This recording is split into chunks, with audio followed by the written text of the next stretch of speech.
और अगर हम पानी डाइवर्ट कर देते तो पानी को लेकर इन दोनों देशों में वॉर शुरू हो जाती।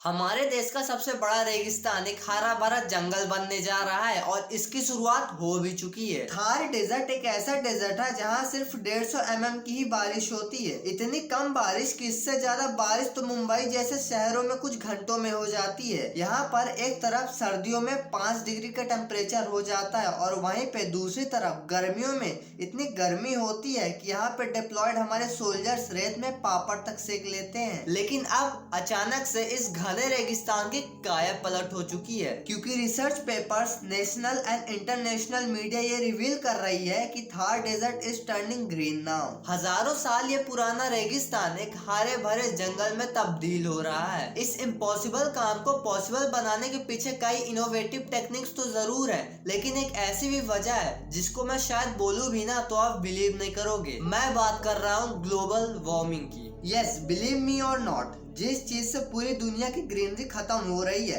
सारे पेड़ पौधे मर रहे हैं, ग्लेशियर्स मेल्ट हो रहे हैं, शहरों में तापमान बढ़ रहा है, कई जगहों पर बिन मौसम बरसात हो रही है और कई जगहों पर सूखा पड़ रहा है। जिस ग्लोबल वार्मिंग से बचने के लिए हम पेड़ पौधे लगा रहे हैं, उसी ग्लोबल वार्मिंग की वजह से थार डेजर्ट हरा भरा हो रहा है।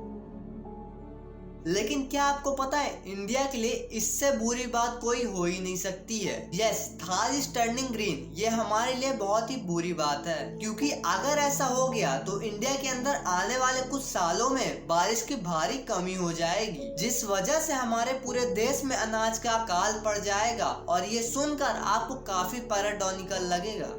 अगर हम इतिहास में काफी पीछे जाएं, करीबन 1792 में, तो इस इलाके की हालत काफी खस्ता हुआ करती थी। इंडिया के डेजर्ट जोन में रिसर्च करने वाली इकलौती central arid zone research institute के रिसर्चर्स के अनुसार उस टाइम पे थार में हर 3 साल में सूखा पड़ना काफी कॉमन हुआ करता था। इनफैक्ट अब 1792 से लेकर 1899 तक देखोगे ना तो थार रीजन में करीब 15 बार ड्रॉट आ चुके हैं, जिसमें 9 बार तो कुछ ज्यादा ही सीवियर थे। इसका नतीजा ये हुआ कि थार में रहने वाले काफी सारे लोग इसे छोड़कर चले गए। 1891 के सिंध प्रोविंस के सेंसस के हिसाब से, जिसमें थार भी आता था, इस इलाके में हाईएस्ट पॉपुलेशन डेंसिटी जानते हो कितनी थी? 1.5 किलोमीटर में मैक्सिमम 102 लोग ही रहा करते थे। लेकिन आजादी के बाद इस इलाके में चीजें काफी बेहतर हो चुकी हैं। देश के आजाद होते ही पीएम जवाहरलाल नेहरू को तब के एक हाइड्रोलिक इंजीनियर कंवर सेन ने इस समस्या के लिए उनको एक समाधान बताया। उनका आइडिया था कि पंजाब की नदियों के एक्सेस पानी को कैनाल के जरिए थार की तरफ डाइवर्ट कर दिया जाए, जिससे वहाँ की पानी की जरूरतें पूरी हो सकती हैं। अब जाहिर सी बात है, हम उस समय की बात कर रहे हैं जब हमारा देश आजाद हुआ था और ये चीजें इम्पॉसिबल लग रही थी, क्योंकि इसमें 2 मेजर चैलेंजेस थे। पहला, अभी रिसेंटली आजाद हुए भारत के पास उतने पैसे ही नहीं थे कि 650 किलोमीटर यानी 3 स्टेट लंबा जितना कैनाल बना सके। दूसरी प्रॉब्लम थी कि जिस पंजाब की नदियों से हम पानी डाइवर्ट करने की बात कर रहे थे, उसके लिए ऑलरेडी इंडिया और पाकिस्तान के बीच में डिस्प्यूट चल रहे थे, और अगर हम पानी डाइवर्ट कर देते तो पानी को लेकर इन दोनों देशों में वॉर शुरू हो जाती है और हमारा देश इकोनॉमिकली ये झेल भी नहीं पाता। और रिसेंटली 1947 में पाकिस्तान के साथ एक जंग ऑलरेडी हो चुकी, बट इन चैलेंजेस के सामने पीएम नेहरू रुके नहीं और इन दोनों ही प्रॉब्लम को उन्होंने आसानी से सॉल्व कर लिया। पहले तो पीएम ने पाकिस्तान के साथ इंडस वाटर ट्रीटी साइन कर लिया और रिवर डिस्प्यूट को रिसॉल्व कर लिया, और ट्रीटी की वजह से इंडिया को रावी, सतलज और ब्यास नदी में कंप्लीट कंट्रोल मिल गया और अब हम पंजाब से राजस्थान पानी डाइवर्ट कर सकते थे। अब दूसरी प्रॉब्लम थी फाइनेंस की, तो नेहरू गवर्नमेंट ने इसके लिए बहुत ही ब्रेव डिसीजन लिया। इस प्रोजेक्ट के लिए नेहरू गवर्नमेंट ने $20 मिलियन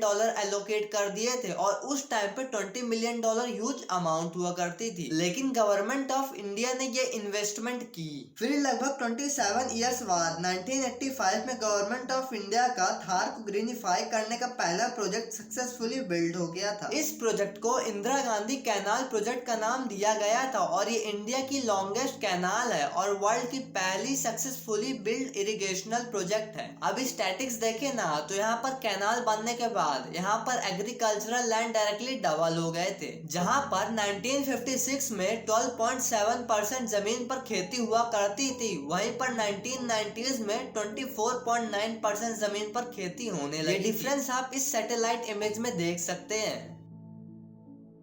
अब जैसा मैंने बताया कि ग्लोबल वार्मिंग की वजह से हमारे थार डेजर्ट की कैसे काया पलट हो रही, तो ये कैसे पॉसिबल हो सकता है। लेकिन ये सब समझने के लिए हमें बारिश का कॉन्सेप्ट समझना होगा। देखो, बारिश ना पूरी की पूरी हवा और लो हाई प्रेशर जोन का खेल है। यदि एरिया में तापमान ज्यादा है तो वहाँ की हवा गर्म होकर ऊपर उठती है और नीचे लो प्रेशर जोन बना देती है। लेकिन जहाँ पे टेम्परेचर कोल्ड होता है तो वहाँ पे हवा जमीन के पास ही होती है और वहाँ पे हाई प्रेशर जोन बन जाता है। अब साइंस के फंडामेंटल के हिसाब से लो प्रेशर की गर्म हवा हाई प्रेशर की तरफ बढ़ती है, जहाँ से ठंडी हवा लो प्रेशर की तरफ बढ़ती है और नेचर में बैलेंस मेंटेन करती है। अब अगर आप इंडिया का थर्मल मैप देखोगे तो गर्मी के मौसम में क्योंकि थार डेजर्ट और उसके सराउंडिंग एरियाज गर्म रहते हैं, तभी ये पावरफुल लो प्रेशर जोन का काम करता है और इंडियन ओशन के मानसून विंड्स को अपनी तरफ अट्रैक्ट करता है। अब जब ये मॉइस्चर फीड हवा इंडियन रीजन में लैंड करती है तो कंडेंसेशन की वजह से हवा बारिश गिराते गिराते आगे बढ़ती है जब तक वो हिमालय से जाकर ना टकरा जाए और नॉर्थ ईस्ट इंडिया में भारी बारिश होने लगती है। और यहाँ थार में प्रॉब्लम है अरावली रेंजेस जो विंड्स को ब्लॉक कर देती है, जिससे यहाँ पर सूखा पड़ता है। लेकिन जब गुवाहाटी के कॉटन यूनिवर्सिटी के एक मीटेरोलॉजिस्ट भूपेंद्र नाथ गोस्वामी ने इंडिया के क्लाइमेट पैटर्न को स्टडी किया तो उन्हें एक अनयूजुअल सा पैटर्न दिखाई दिया। बेसिकली उनका ये कहना था कि बढ़ते ग्लोबल वार्मिंग की वजह से इंडिया के बे ऑफ बंगाल रीजन में नए अनयूजुअल प्रेशर जोन क्रिएट हो रहे हैं, जिसकी वजह से जो बारिश इंडिया के नॉर्थ में होनी चाहिए थी और उधर बढ़नी चाहिए थी वो सीधा थार डेजर्ट की ओर बढ़ती जा रही है। नाउ दिस इज अलार्मिंग, क्योंकि इनका कहना ये है कि अगर यही सेम पैटर्न बार बार रिपीट होता रहा तो आने वाले दशकों में थार डेजर्ट पूरी तरह से ग्रीन जंगल में कन्वर्ट हो जाएगा। बट इसी ड्रास्टिक शिफ्ट से और प्रेशर जोन की वजह से इंडिया में बारिश की किल्लत होने लगेगी, जिसकी वजह से इंडिया के कई पार्ट्स में खाने पीने का अकाल पड़ सकता है। जैसा कि मैंने बताया कि थार गर्मियों में लो प्रेशर जोन बन जाता है